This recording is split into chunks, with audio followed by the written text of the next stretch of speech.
The To Be Determined Show live Wednesday nights, 9 Central Standard Time. Join myself, the Oracle of Ominous, the Wicked Nemesis, the Grand Design, Clyde Braddock, and the Magic City Monroe, Fast Eddie Lane, as we take you to the edge of uncensored. Yes, we go uncensored, so make sure you have your earmuffs. Ask your parents, for those of you that are a little young, maybe under 18, but make sure if you have any heart conditions or any mental defects, please listen, because they may take effect right here live every Wednesday night, 9 Central Standard Time. Beyond Ringside Radio Network, beyondringside.com. The views and opinions expressed by the Oracle of Ominous, the Wicked Nemesis, are of my own and no one else, nor do they reflect Beyond Ringside. So, ladies and gentlemen, due to the graphic nature of this program, listener discretion is advised. 10, 9, 8, 7, 6, 5, 4, 3, 2, 1, 0.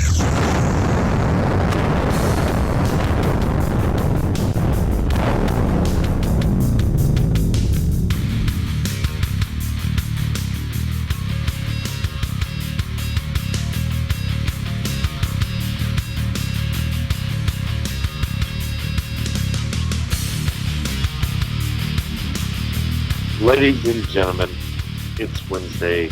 I can mean only one thing. The To Be Determined Show live, Beyond Ringside Radio Network, beyondringside.com, as well as the Beyond Ringside radio app and ProWrestlingRadio.net. Joining me tonight is my producer extraordinaire. He is the host of Beyond Ringside and my co-host and the man with the plan that runs everything. Magic City Motormouth, Eddie Lane. I'm ready to blow up a car and a building and a city and a state. Better yet, let's just blow up the whole damn planet. That's nihilism. You can't do nihilism. And our guest this evening, fresh from the Chattanooga Choo-Choo, he had that trip up to Chattanooga for the Scenic City Invitational. Everyone knows this guy, so when he starts to talk, he needs no introduction, but I will give him one. He is one half of hashtag Trending Now, a former multiple-time all-out and future world champion. He is Charles Zanders. Zanders, how you doing this evening? Hey, I'm good. I was just a one-time all-out champion. But I'm doing great. So you are fresh off your trip up to Chattanooga for Scenic City Invitational. Tell us about that trip, how it went, sir. I went up there with a 1-8 Andrews or AA, and we got the fortunate to get the last two spots at the Chris Hero seminar, and so we just made a day of it on 2 Saturdays ago, and we went up to Chattanooga, and man, that was a great show. That was great. Everything was very well done. And that's all you can ask for. How was the Chris Hero seminar? You and I have spoken about that. You had a lot of good things to say about it.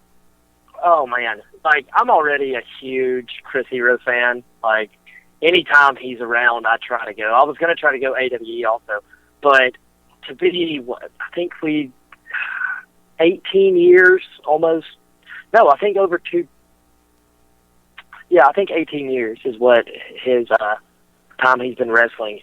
You would never know it. He was the most humble guy, unbelievably knowledgeable, but super approachable. And I'm sure that's why he does so well in the independent scene. Just his ideology is what I strive to be, and I think it's what everyone should strive to be, because he's the most positive person about pro wrestling. A lot of people have things, very, very good to say about Chris Hero, but tell us, going to the seminar, what did you gain from going to that seminar? Well, he sat us down, and he told us, if I have to, I'll get in the ring. If not, I'd love to just sit here and talk psychology and talk, why we do certain things a certain way, and, how you should do certain things, and, how you should respond. And he actually went down the line and asked everybody what their name was and how long they've been wrestling. And, you know, he did that with all 12 of us, I believe, because it was a very small seminar, which I enjoyed. I enjoyed a lot smaller group. But then he went down and asked us what our best thing was and what our worst thing was.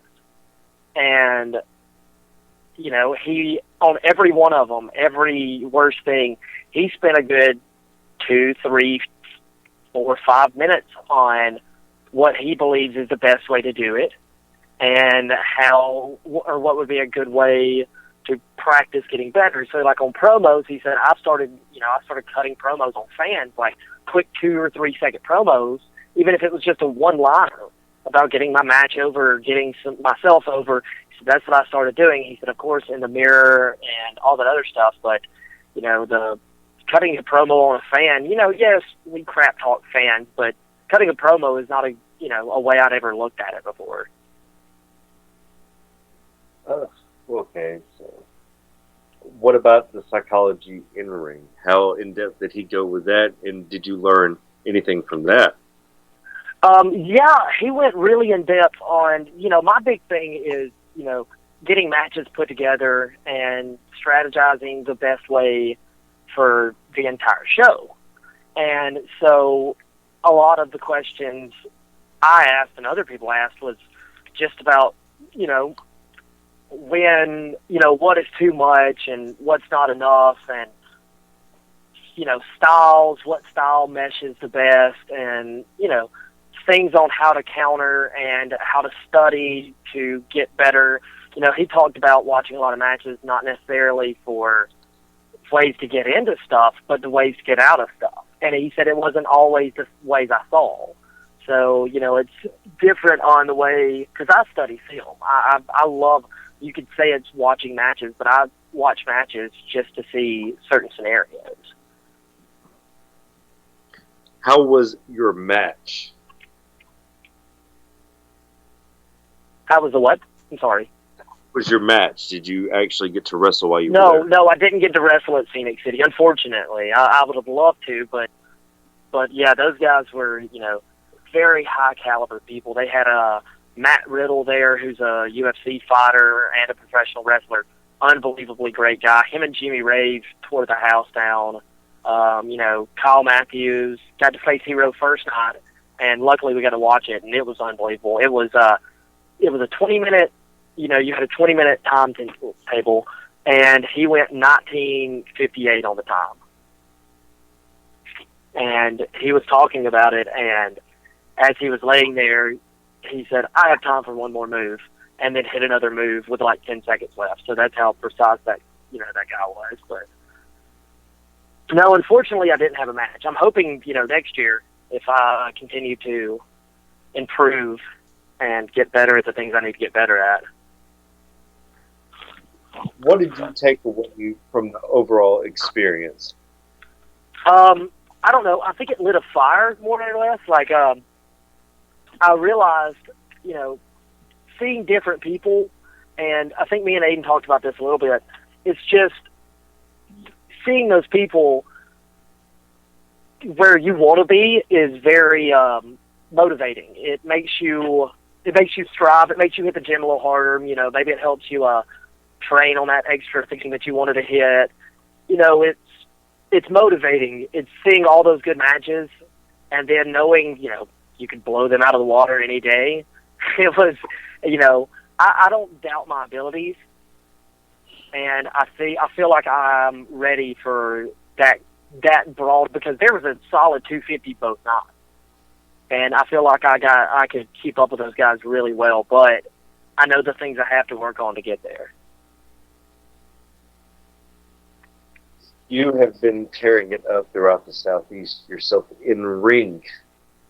What have you been up to at Pro South? Pro South, I've been actually going back and forth with one Aiden Andrews. We've been going back and forth in the all-out title. I have Sean Nelson this weekend, and I must say I've had the time to watch his match, or the past couple of matches at Pro South, and you know, he's really improved. He's a formidable opponent. I can't take him lightly going into this. And, I'm off the docket at Peachstate, unfortunately. But, so I'm really concentrated on this match coming up. So you have Sean Nelson. Sean Nelson. We are very familiar with Sean Nelson. Yes, he's gotten a lot better. He's improved a lot. But you've been bandana wearing. You've been battling with Double A. Yes. And now you have Sean Nelson. Do you think that maybe you can underestimate Sean? Is that possible? Yeah, I believe it is. It's not something I'd like to happen, but I don't plan on it happening. I try not to underestimate anyone. I'm 175 pounds at 5'10". Underestimating people is a bad idea for me. If I was AJ Steele, underestimating would be something I might actually consider. But I'm not really. I don't have the. I have the explosiveness, and I feel like I've got the experience, but it's still not smart to underestimate anyone at my size. Unfortunately, you won't be at Peachstate this Saturday. The Violent Gentlemen will be taking on the beautiful Bald Besties. Yes. What have you done and said to them to prepare them for this title match? Because you have been up and down the roads against the beautiful Bald Besties. Yes. Never be comfortable with where you have them at. Never feel like you're in a spot where you can win that match easily, because they hit fast. They may not look like they can hit with explosion, but they can. I've taken pretty much every move they've had in the book, and it all generally came from a very quick burst. And so, that's the big thing, is don't underestimate their ability, because they're talented. They're a reason they're the Georgia Tag Team Champion, or the Georgia Tag Team of the Year. They're the reason they're the Peachstate Wrestling Alliance Tag Team, and that's because they're good. You could say they're underhanded all day, but they're good.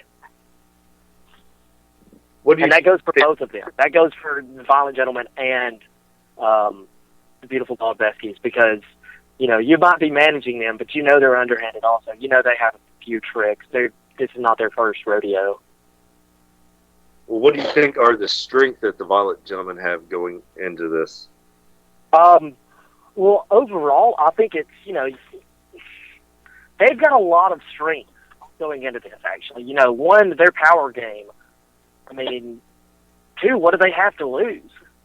They come in, the Besties have the titles to lose. The Besties have the pressure on them. And the thing is the Besties they've faced Double A and Scott twice, and that was at Pro South. This is a different team.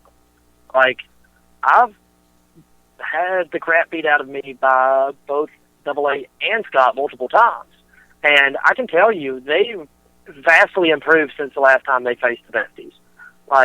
They're a lot more fluid, but Scott hits literally with all 170 pounds of him, and I don't think you've ever felt it, but he hits really hard. A lot harder than what you would imagine. I don't know what it is, but he hits hard. And Aiden, you've seen him. People have seen him. At Peachstate, he almost threw Ace over the turnbuckle with a power bomb. So his power and his explosiveness, and both of them have a lot of strength. I don't think they have the same kind of togetherness as the Besties, but the Besties, once again, have been around a lot longer. So both teams, it's gonna be an epic match. I would love to be there just to watch that match, because good grief, it's gonna be an epic match. I don't see, and that card looks really good, but they're my sleeper pick for match of the night. I don't see, I see that going to be very good for all the fans.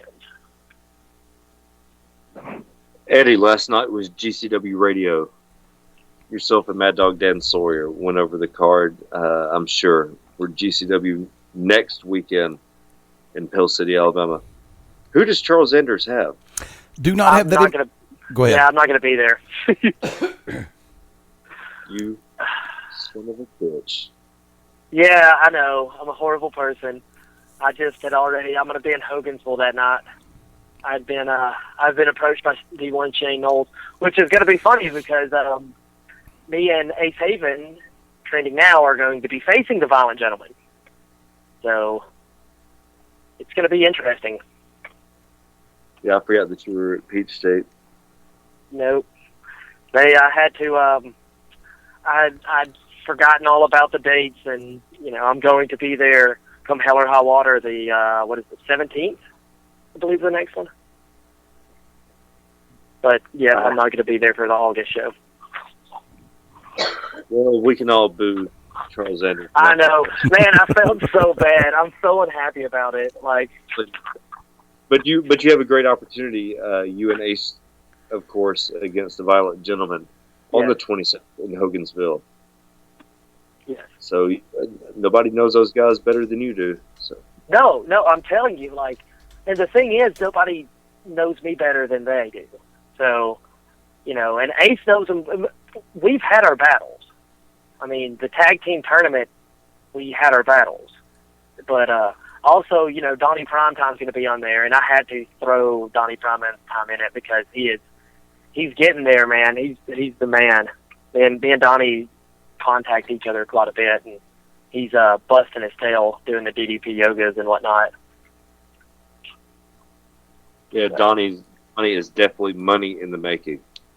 I'm telling you, I'm a huge Donnie Primetime fan. I love it. So you have Sean Nelson. Let's go back to this. Sean Nelson is Pro South.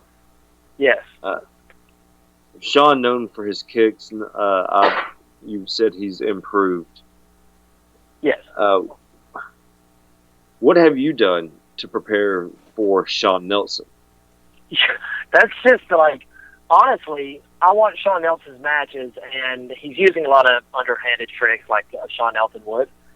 So it's really hard to prepare for that. It's kind of hard to prepare for the cheating and the underhanded tactics, and I guess I'm just it's going to be a game time thing where I have to get myself focused and be ready for anything. Charles, how can everyone get in touch with you, whether it be for bookings and Facebook is Charles Zanders. Twitter is the Prodigal Zanders, or not the. I'm sorry, Prodigal Zanders. Sorry, Eddie. That would probably be the best way to get a hold of me. But Facebook also. Facebook, shoot me a private message, put it on my wall, preferably if it's about bookings, private message. But quick thing. Have y'all been watching? I know y'all have. Can I just say I love the Heath Slater thing? Heath Slater right now is absolutely amazing in pro wrestling. I love that man.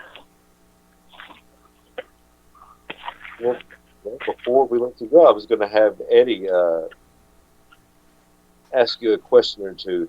Eddie, okay. Respond to what you said if you have any questions, sir. Yeah, let's go and play with that one for a second because, the way that they had originally started writing the bit for Heath Slater being the hottest free agent in WWE, yes.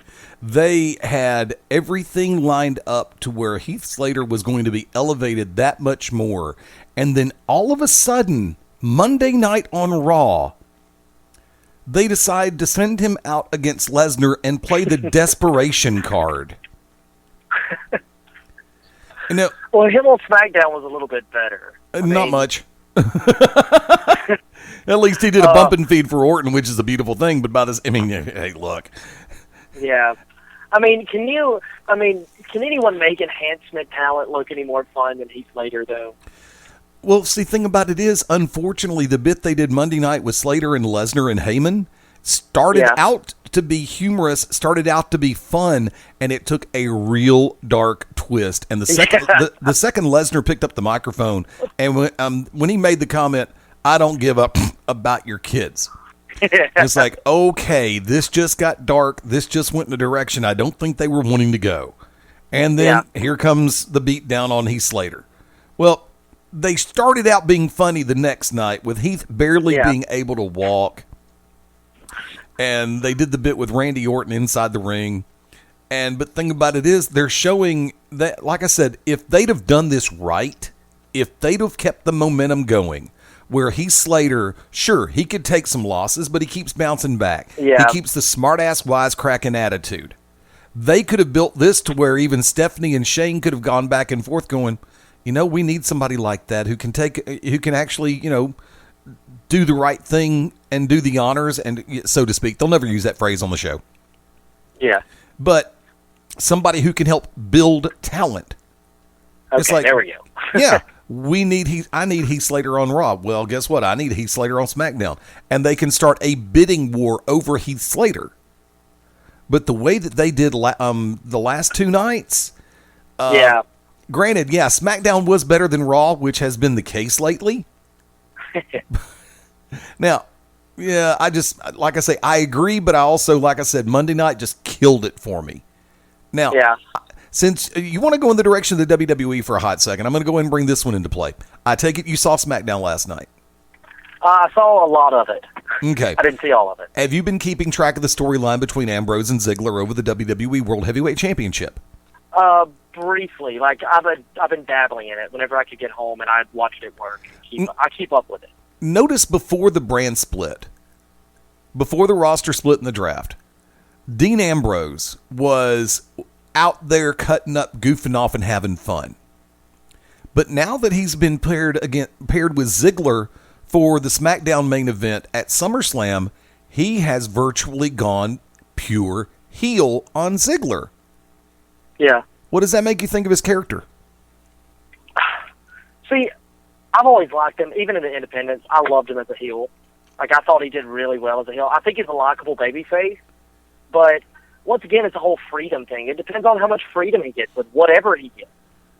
I think if he has freedom with whichever direction he can go in, I think he's going to be an enjoyable heel if they let him go the way he wants to.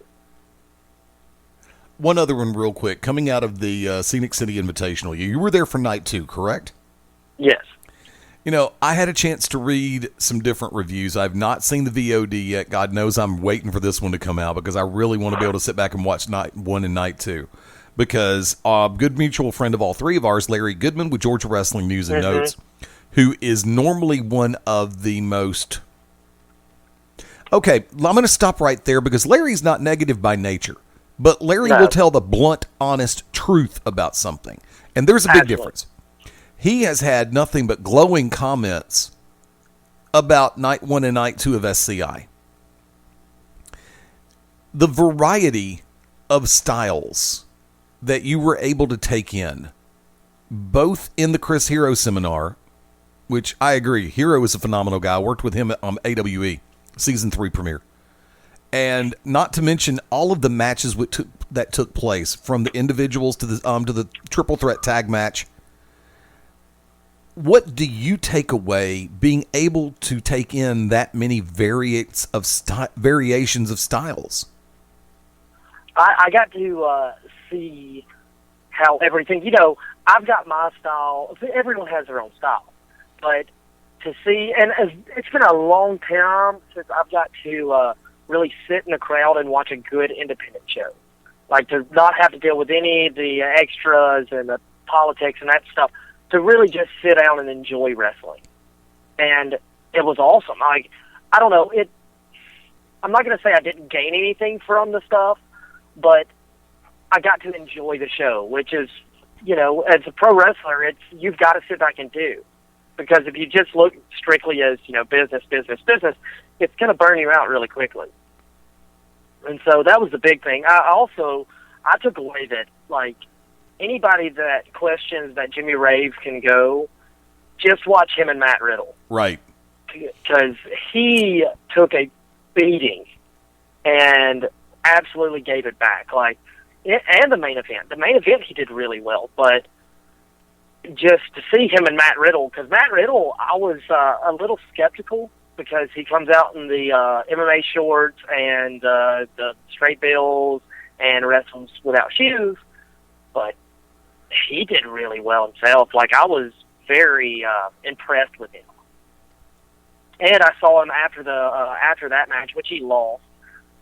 He came out and sold his merch during intermission. And then whenever the show started, instead of going to the back, he went and sat down in a chair and enjoyed the show from that perspective. I mean, it was kind of, it was weird, but he didn't do it to take away from the show. He went to enjoy wrestling. Right. So I thought that was interesting. You know, and that's something that, you know, we've had the discussion here on this show as well as a couple other shows about when talent will stay at their merch table during the event. Yes. And lo and behold, go ahead. I have a problem. I mean, you know, I figured y'all do too, but I have a problem with that. I mean, I can understand. I don't know. Even I don't understand it. I don't know why, because, you know, it's just kind of a douchey thing to do. Unless you're just like, you've got so many people at your table, by the time intermission's over with, you're still signing autographs, then by all means, finish up your job. Right. But, you know, just to sit out there and try to be a distraction is embarrassing, I believe. But I agree 100%, and I know Wick does too. I mean, when intermission ends, unless you've got a line from hell, go ahead and wrap it up. Head for the locker room or go sit in the crowd. And, you know, it's one thing to try to sit up near the front rows, because that, in my book, means you're normally trying to be visible. But if you're sitting on, like, the back row of the ringside area or up in the bleachers, that means you're there to actually pay attention and watch. And I never saw him, like, I mean, I'm sure he stood up and clapped, but there was never a moment where if I wouldn't have saw him visibly walk up and sit down, you would have never known he was in the crowd. I mean, he wasn't getting up and going to the bathroom or going to get a water or anything. He sat down and he became a fan. So I was, that was something that, while it's the little things are what matter in pro wrestling to me, especially. Oh, amen. Wick, back your way. Charles, thank you for coming on this evening. Anything else you'd like to say before we let you go, sir? Thank y'all for having me on. I really appreciate being on here. Oh, Wick, I wanted to tell my Billy Graham story, because I figured you would appreciate this. So I get a message from my mother, and I was actually eating dinner with Gene Jackson and Ace Haven, and I got a message that said, "Hey, do you know who this is?" And it was a Wikipedia picture, and I was like, "Oh, dear Lord." And I wasn't allowed to watch wrestling. My mom has no idea what's going on with pro wrestling, but it's a Wikipedia page of Billy Graham, and I said, "Yeah, that's the superstar Billy Graham. Why?" "Well, okay, would you like his autograph or anything like that?" "Yeah, I mean, it's Billy Graham. I don't know why I wouldn't." She goes, "Okay, well, I work with his wife, so I'm going to get you an autograph or something like that. He would appreciate you, somebody actually remembered who he was. I said, "Please, Mom, do not tell her or him that, oh, Billy Graham, luckily my son knows who you are. Will you give him an autograph?" But so he said, of course, and he's sending me autographs, and he said whenever he gets an opportunity, because he's had kidney problems, he's going to shoot me an email, and we're going to get to talk about the business. So it was one of those odd moments that can only happen in professional wrestling. I had to explain to my mother who Billy Graham was. That is fantastic. That is a hell of a story. That is, and with everything that's went on recently in wrestling, that is definitely a great story. So congratulations with that. Very weird, eerie Twilight Zone. Yes.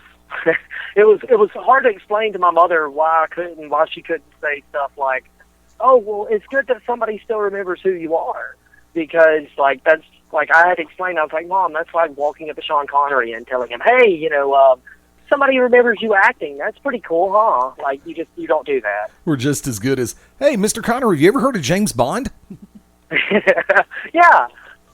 So mom had to be explained by her coworkers who Billy Graham was, and then so her and she had never mentioned it. Like the lady had never mentioned to my mother my mom just never really mentioned the fact that I was a pro wrestler. They just never really had that conversation. So it was one of those things in wrestling that definitely is once again the only thing that could happen in wrestling. No no baseball person's going to get an email from Hank Aaron, and I don't even know if Hank Aaron's alive anymore. I don't know if that's bad to say, but nobody's going to get a message from somebody like that and be like, oh, your mother said you might like baseball. How are you? Like, nobody's ever going to get that. That's a weird thing to do.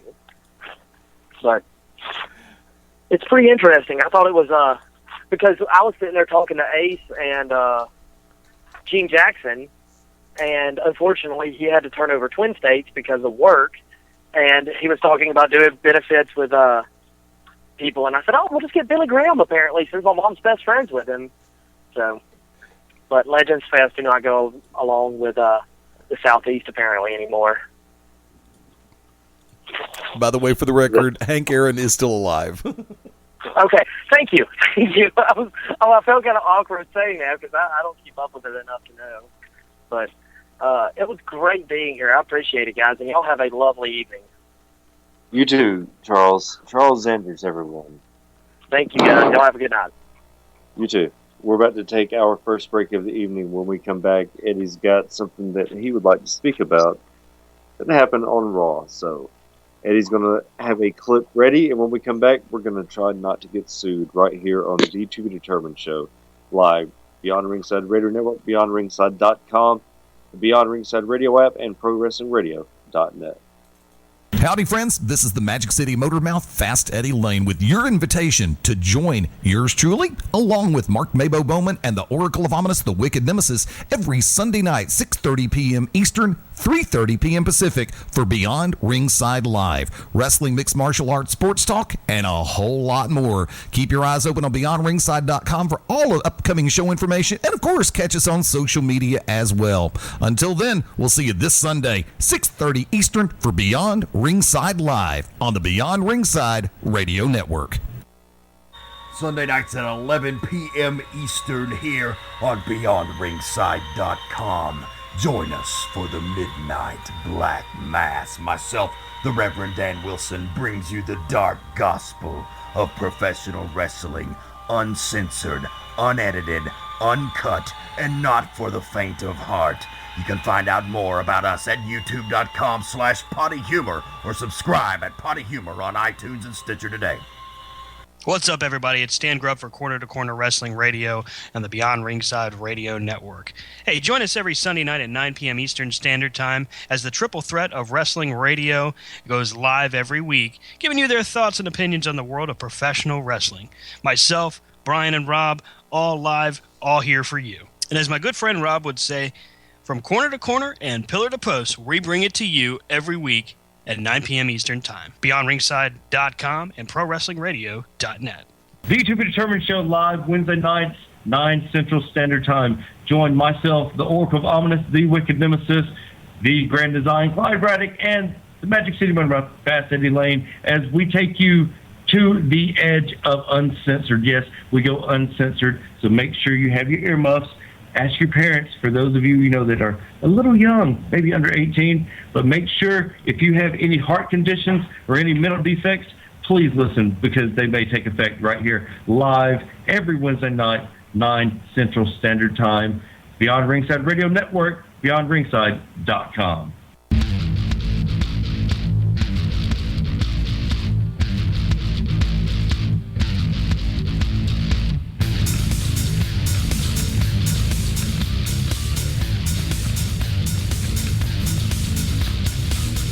Monday Night Raw and SmackDown Live have been having a lot of sound bites, a lot of moments that are talked about, not just moments, as King Ross would say, but moments.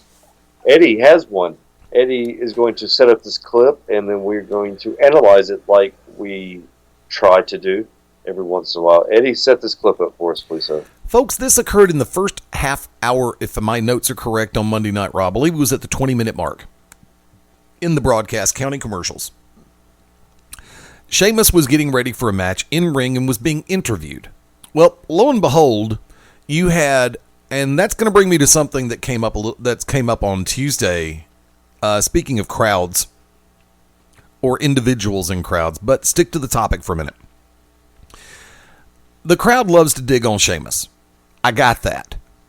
It's funny sometimes. I got that. Well, the crowd started chanting, especially those over his shoulder, started the "You look stupid" chant again. Well, okay.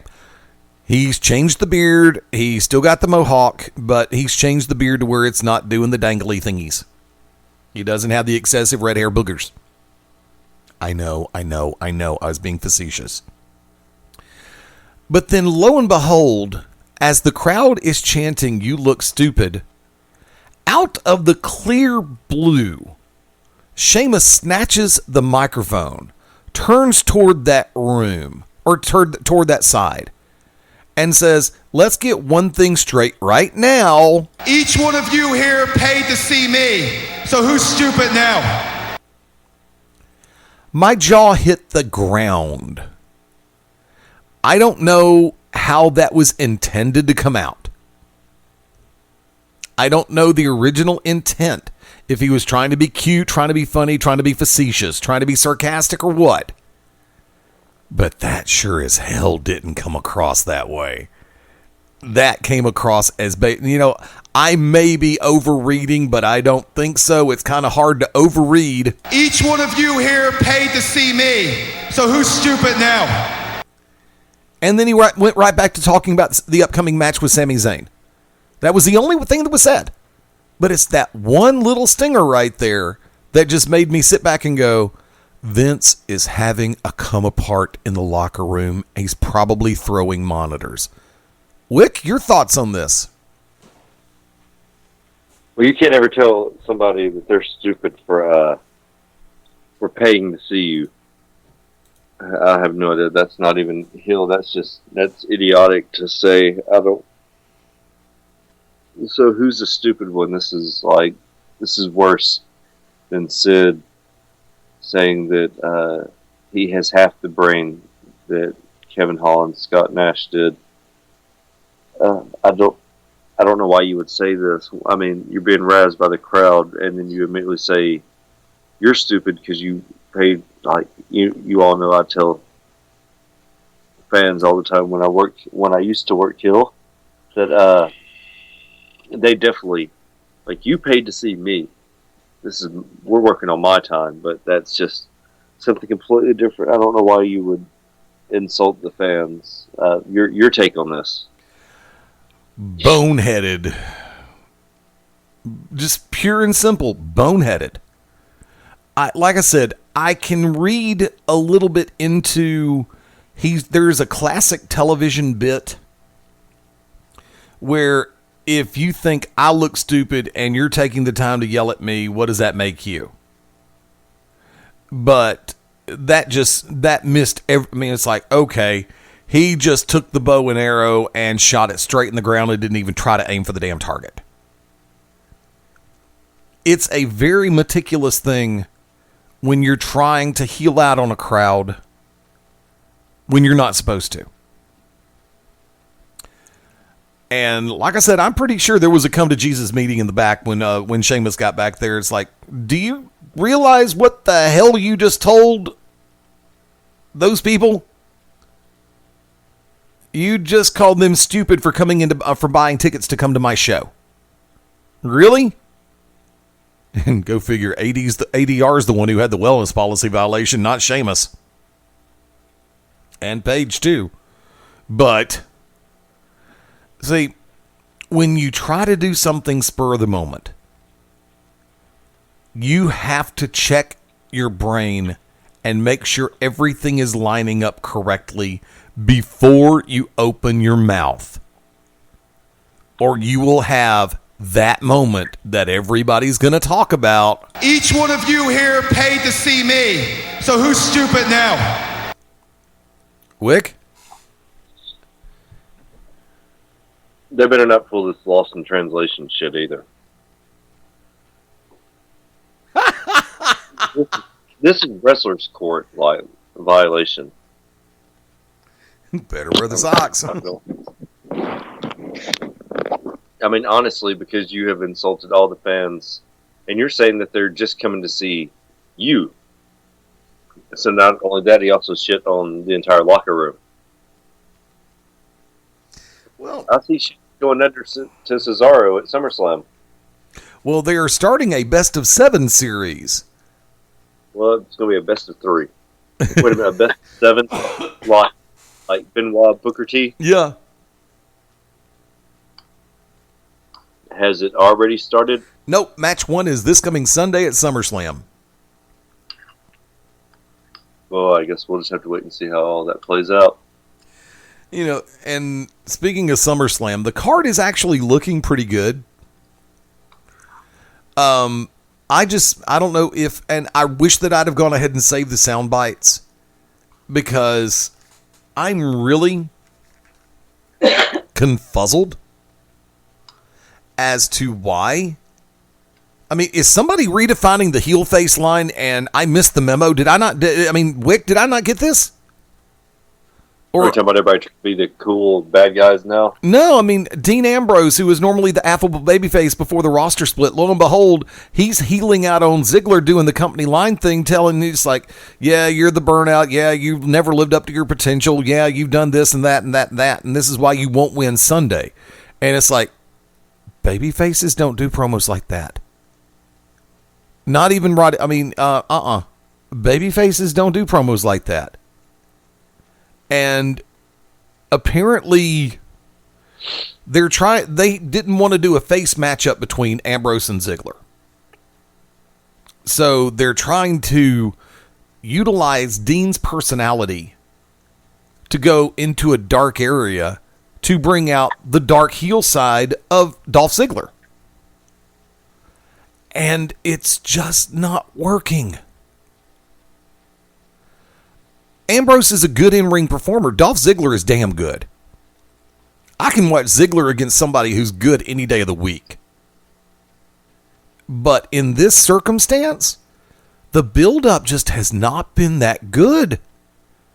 I mean, okay, you've seen situations where somebody will go through an 8-minute promo and the payoff on the promo or the final seconds of the promo is like gold, but you still feel like you just went through 8 minutes of horse nuts for nothing, when they could have actually turned the whole thing around and made an 8-minute solid gold promo. I mean, you've been there, you've seen that.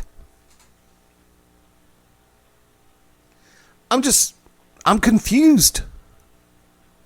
I know that WWE is grasping at straws. They're throwing stuff against the wall to see what sticks. I know that they're trying to change things up and shake things up. But there comes a point when you're going to confuse your fan base, no matter how intelligent they are, and people are going to go, why in the hell am I watching this? I mean, you agree or disagree? Dean saving Dolph a couple weeks ago on SmackDown kind of showed that he was a babyface. But the promos are what get you, because, like, as you were saying, they're kind of running down Dolph, but it's not just Dean that's doing it. Daniel Bryan and Shane McMahon did it that same evening. Right.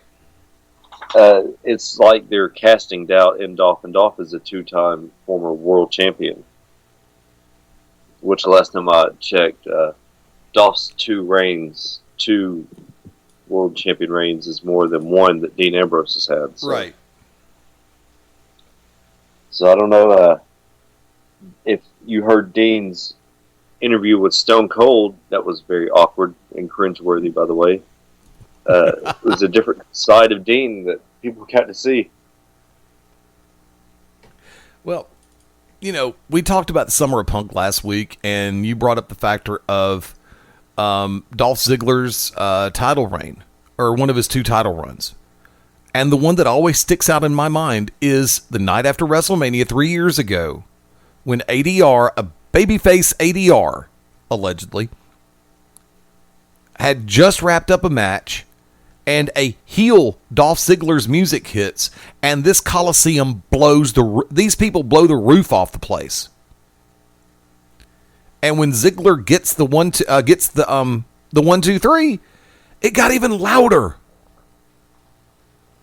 Now, we both know that Ziggler's had a problem with concussions in the past.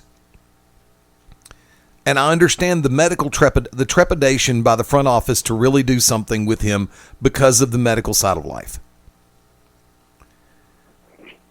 But, you know, and I had that soundbite. I was looking to see if I could find it, and I can't find it. Because there is nothing in this world like the absolute explosion that took place when Ziggler's music hit. Well, if they're worried about Dolph's concussions, maybe they shouldn't make fun of Heath Slater's concussion or kayfabe concussion. Having him call, you know, Shane Steph and having him call Daniel Bryan Mick Foley. Like, if you can't have it both ways. You're being sued by 50 former WWE wrestlers, but yet you want to turn around and make Heath Slater and then take his contract away, like, because he's dinged up because he has a concussion. That's what you're playing on, correct? Right. Well, not necessarily a concussion, just banged up really bad against because of what Randy did to him. They've never said the word concussion. No, they won't. They can't say concussion. They can say dinged or whatever. But I mean, concussion's a brain injury. What the fuck you think a ding is? It's a brain injury. Right. If they called it concussion and kept referring to it as brain injury, it's like molestation. If you would say, "Oh, well, he molested a 7-year-old child," how about you say he butt fucked a 7-year-old little boy or he raped a 7-year-old little girl? Like that's what I'm talking about. Like they do that on purpose so they can dance around shit. If you call everything what it is, then guess what? Then it happens. Yeah. Then people take more notice to it. Brain injuries. And you ever had a brain injury? You ever had a concussion? Yes, of course. She played softball. Eddie, you ever had a concussion? 2 of them. That's my point. We've all had concussions, and I don't care. It used to be one of those things where you would just go. It was like, hey, just go. Just get back in there. Can you play? Okay, how many fingers am I holding up? Okay, ready, go. You can't do that anymore. Now you see people that are walking around. We see several wrestlers that can barely walk. They can barely get around because not just the injuries themselves, but the brain injuries. Look at all the football players. Same thing. Brain injuries. They're brain injuries. A ding, a getting your bell rung, everything is a brain injury. And that's Iris walking in and out of the door. I'm sorry, that dog is crazy. So you can't do that. You can't make fun or make slight of any kind of ding, brain injury, concussion when you're being sued by 50 wrestlers that their dings, brain injuries, concussions are why they can't do anything now. That's why they can't say concussion. But we saw the segment. They definitely alluded to him having a concussion. And see, that's where we're different. We're different in that regard because to me, it just looked like he got the hell beat out of him. And he won by disqualification over Randy Orton. Orton wrestles Lesnar. Yeah, and then lo and behold, yeah, that was the funny thing about it is, okay, a DQ win because of the way it went down, I'm okay with, because it kept showing the fact that Randy was singularly focused on the destruction of an opponent. I'm okay with that. If it had been for the factor of a countout or something else like that where it made Randy look weak, I would have been mortally pissed. I think in my opinion, they're doing the best they can to build this match, especially off the Okay, yeah, he may have taken something. Yeah, he pissed dirty twice. Sample A, sample B, both dirty. We don't know. I don't personally know what the substance was that was found in the samples. Is it something that WWE approves and UFC doesn't? Is it something that WWE approves of and their medical staff approves of and USADA doesn't? I don't know the answer to that question yet. But coming off the performance that Lesnar had against Mark Hunt at UFC 200, they were hard-pressed to build this match into something credible. Because I've been saying this from the get-go. And I said this the morning after UFC 200. I watched that fight.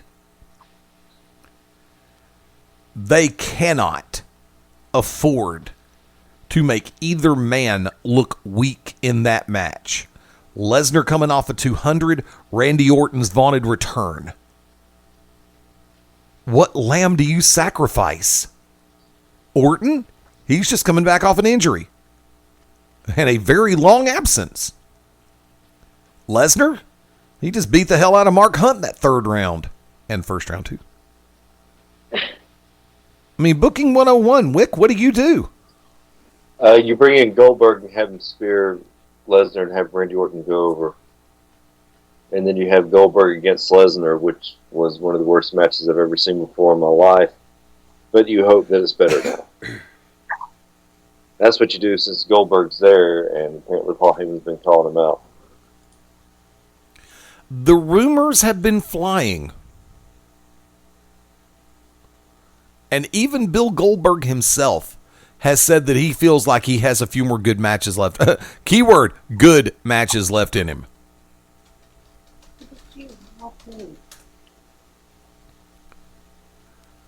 Well, we'll find out this Sunday at SummerSlam. One of the big four. There's a lot can happen. I mean, this is their first big pay-per-view after the brand split, so we shall see where everybody goes and where the cards lie after this Sunday. But we have a little bit of Peachstate to talk about, and we also have an incident, the disaster in Dudleyville, as Larry Goodman put it. But we'll get to that when we come back. Peachstate, we're running down the card right here on the To Be Determined show. This is the end of the first hour, so this is what will be up on YouTube. Thank you to everyone checking this out on YouTube.